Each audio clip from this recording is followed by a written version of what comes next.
Hello viewers, welcome to my channel. I'm Ruchi Ghati. I'll be teaching you maths here of class 10. So today we are doing exercise 3.3 and question number 5.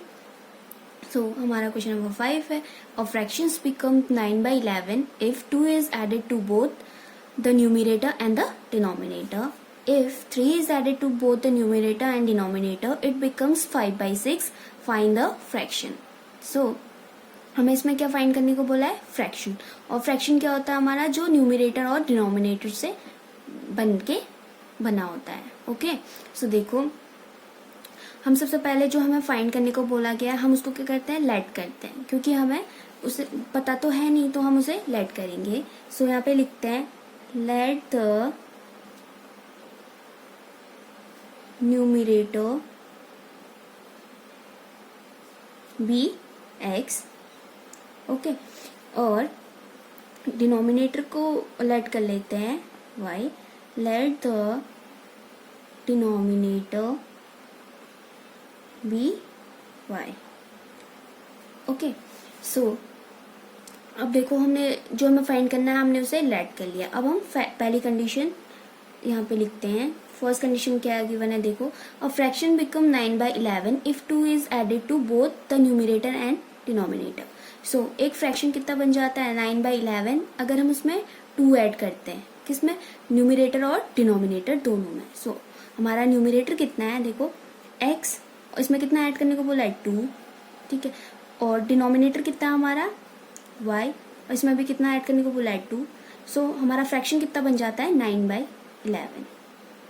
Okay, अब हम क्या करेंगे? इसे solve करेंगे. इसे cross multiply करो. देखो 11x plus 22 9y plus 18. Okay, अब हम क्या करेंगे? इसे आगे ले जाएंगे. देखो 11x माइनस 9y 18 माइनस 22 हो जाएगा अगर प्लस का 22 है तो. ठीक है, सो देखो 11x minus 9y equals to -4. ठीक है, ये आ गई हमारी पहली इक्वेशन. ठीक है, अब हम सेकेंड कंडीशन भी ऐसी बनाएंगे और सेकेंड इक्वेशन बनाएंगे, फिर उसे सॉल्व करेंगे. ओके, तो ये है हमारी फर्स्ट इक्वेशन. अब हम सेकेंड कंडीशन के लिए करते हैं. ठीक है, सो हमारी सेकेंड कंडीशन क्या है? देखो, if 3 is added to both the numerator and denominator it becomes 5 by 6. So हमारा न्यूमरेटर कितना था? x, और उसमें कितना ऐड करने को बोल रहा है? 3. और सेम ऐसे ही हमारा डिनोमिनेटर में, डिनोमिनेटर कितना था? y, उसमें भी 3 ऐड करने को बोला है. सो हमारा फ्रैक्शन कितना बन जाता है? 5 by 6. ओके, सो अब हम इसको क्रॉस मल्टीप्लाई करेंगे. सो देखो 6x plus 18 equals to 5y plus 15.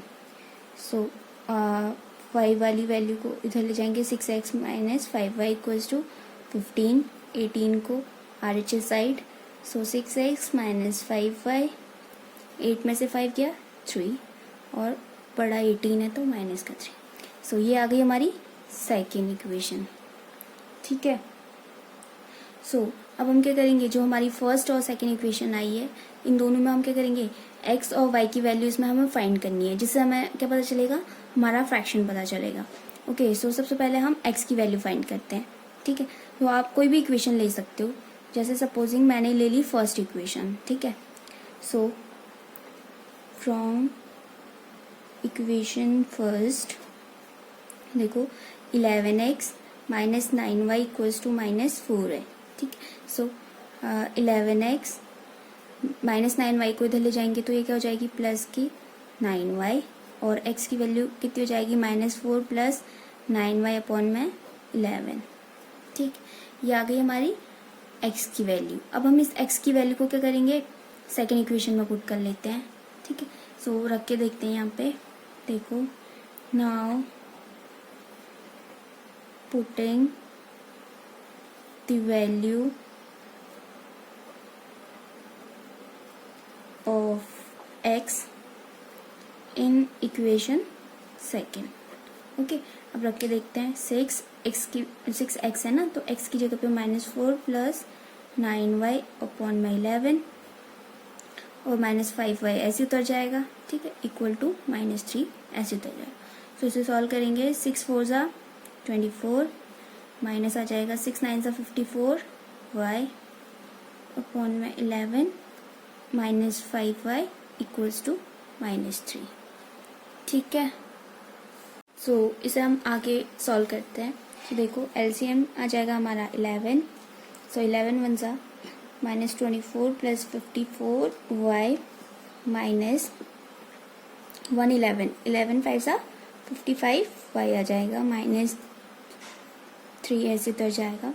सो देखो -24 और -55 में से 54 गया, माइनस का y अपॉन में 11 इक्वल टू -3 इसे क्रॉस मल्टीप्लाई करेंगे तो ये आ जाएगा -24 minus y equals to minus का 33। ओके, सो 24 को उधर ले जाएंगे, -33 प्लस का 24 हो जाएगा। ओके, सो -y 13 में से 4 गया 9। ठीक है, सो यहाँ पे कितना आ जाएगा हमारा माइनस का 9 और y की वैल्यू कितनी आ गई 9 आ गई हमारी। ठीक है, अब हम क्या करेंगे y की वैल्यू थर्ड इक्वेशन में पुट कर देंगे। Now putting the value of y in equation third. Okay, so रख के देखते हैं x इक्वल्स टू -4, ठीक है क्या, प्लस 9 इंटू 9 अपॉन में 11 आ जाएगा। ठीक है, x इक्वल्स टू -4 9 9 ज़ा 81 अपॉन में 11। ओके, और x इक्वल्स टू 81 में से 4 किया 77 और x की वैल्यू कितनी आ गई 7। सो हमारा यहाँ पे आ गया x की वैल्यू 7 और y की वैल्यू 9। सो हमारा फ्रैक्शन किससे बनता है x और y से, और आप बोल सकते हैं न्यूमरेटर और डिनोमिनेटर से, जिसमें न्यूमरेटर को x सपोज किया था और डिनोमिनेटर को y, जो हमने यहाँ पे फाइंड कर लिया है। सो देयरफॉर द फ्रैक्शन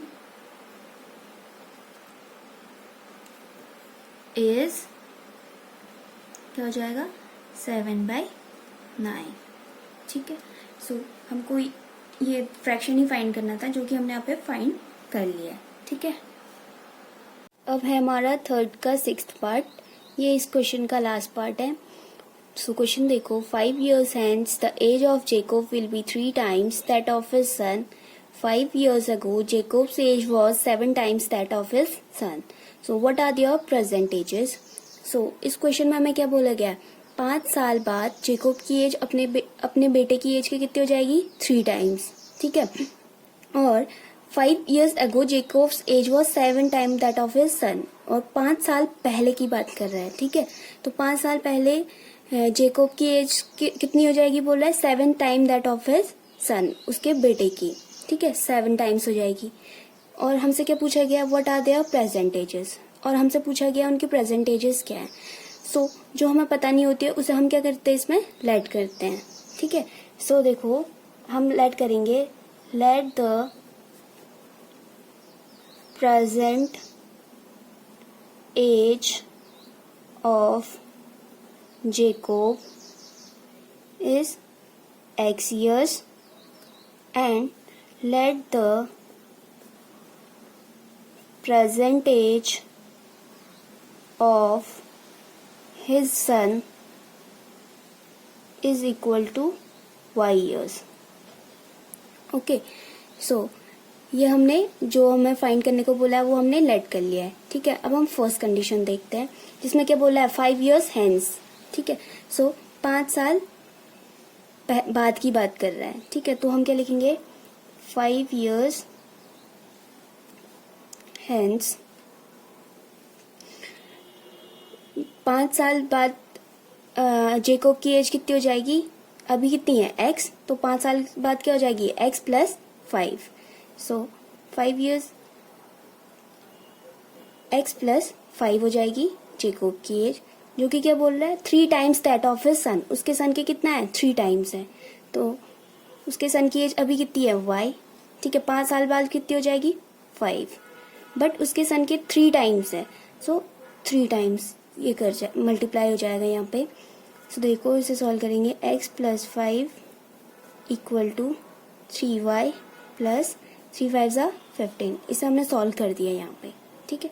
और आप क्या कर सकते हो, x माइनस 3y और 15 माइनस 5 को हम इधर ले गए तब ये माइनस में चले गए। So x minus 3y equals to 10। ये आ गई हमारी फर्स्ट इक्वेशन, ठीक है। अब क्या, अब हमारे ये हमने फर्स्ट कंडीशन यहाँ पे लिख ली है। अब हम सेकंड कंडीशन को देखते हैं।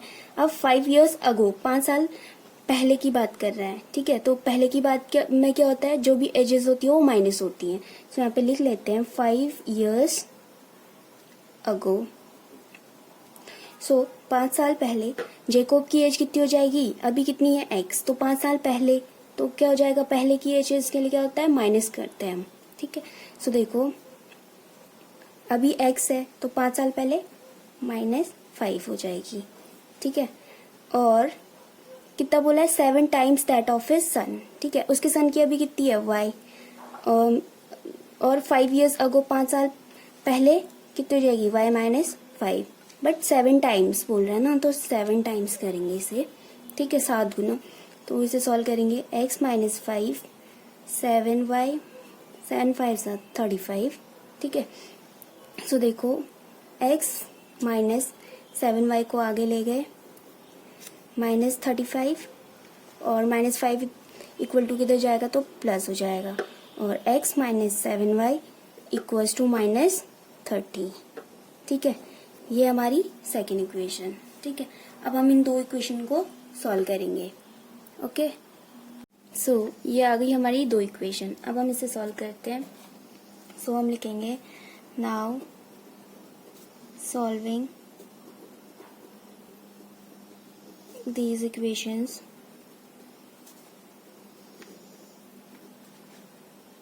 सो देखो हमारे पास आप कोई भी इक्वेशन ले सकते हो, ठीक है। जैसे मैंने पहली इक्वेशन ले ली, ठीक है।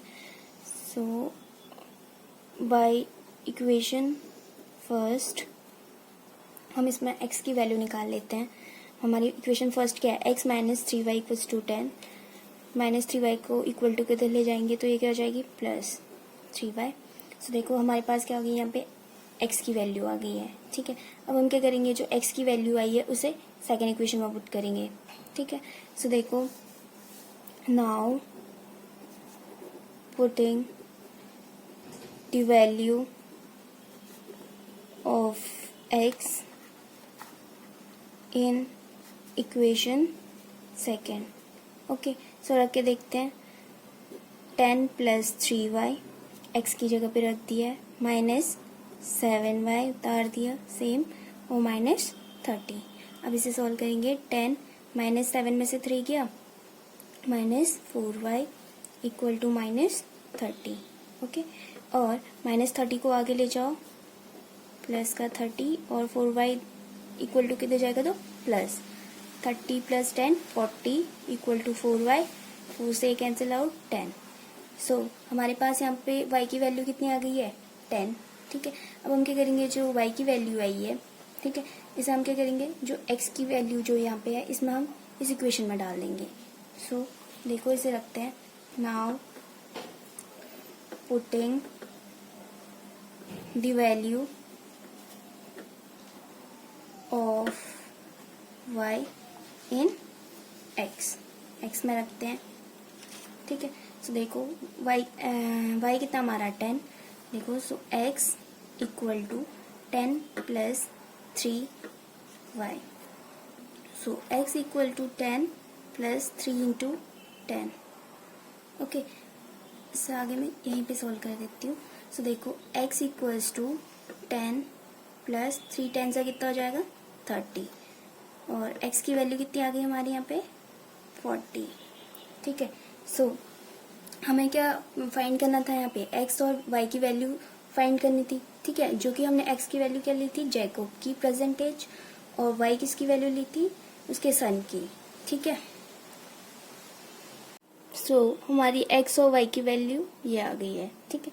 जहाँ पे हमने x जैकोब की एज को, प्रेजेंट एज को लिया था। सो हम यहाँ पे लिखेंगे therefore present age of Jacob is 40 years and present age of his son is 10 years. ठीक है, यही हमको यहाँ पे फाइंड करना था. आई होप ये क्वेश्चन आपको समझ में आया होगा. अगर आपको ये वीडियो पसंद आई तो प्लीज़ इसे लाइक, शेयर एंड सब्सक्राइब कीजिए. Thank you.